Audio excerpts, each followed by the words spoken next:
Hello, my name is Alma Salsabila. In this video, my group is going to present about a short story entitled The Veldt by Ray Bradbury. First, I'm going to tell you the summary about The Veldt. This story tells about a family consisting parents, one daughter and one son, the father named George, the mother named Lydia, the son named Peter, and the daughter named Wendy. They live in a very sophisticated house called Happy Life Home. This house can do anything for them because this house uses a lot of technology such as automatic tire, toothbrush, and many more. The main point of this story is the nursery. It belongs to their children. In this room, they can control the walls to be a scene that they want through imagination. Their parents made the room for their children so that they are free to express what they want and they can find their happiness there. However, the conflicts began when Lydia told George to check out the nursery and they found out that the nursery, which usually shows scenes such as Alice in Wonderland, Aladdin, or other fantasy stories, suddenly turned into the veldt in Africa. It was so hot because of the sun. There were wild animals such as zebras, giraffes, and lions. And the lion seems like it had eaten something. They also saw blood and vultures as well, which means there's a death. It feels and looks sorry for them.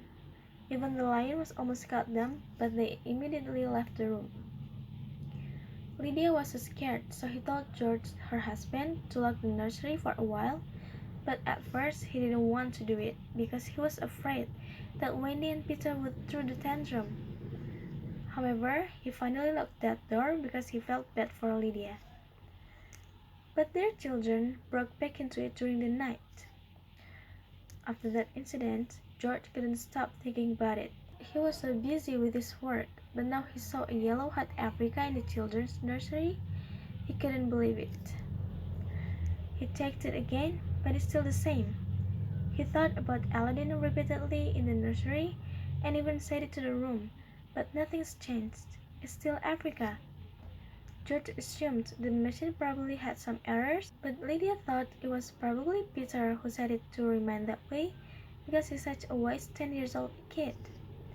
Eventually, they called a psychologist to check the condition of the room, and the psychologist said that the scene arose from Peter and Wendy's imagination, who had hatred for their father who had taken several machines from their house because they didn't want to do their homework.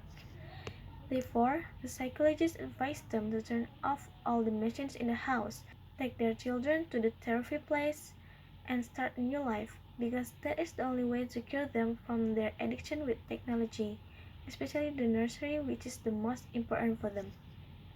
But before they left from their house, the psychologist went out for a while, so their parents decided not to turn off all the machines, including the nursery, because they didn't want their children to getting angry at them. But before the psychologist came back to their house, their children thought about how to solve their problems so that they could live like before. And they ended up locked the nursery door from the outside with their parents and the hungry lions inside.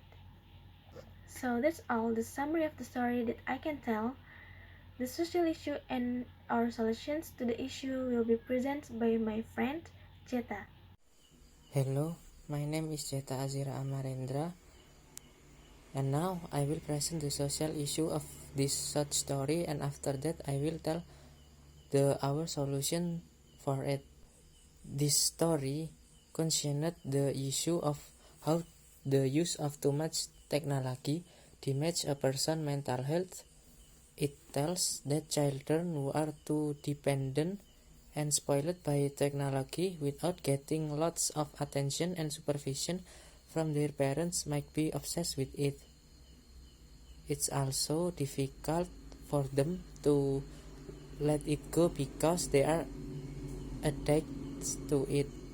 Moreover, the story also mentioned that the parents shouted in their children's nursery.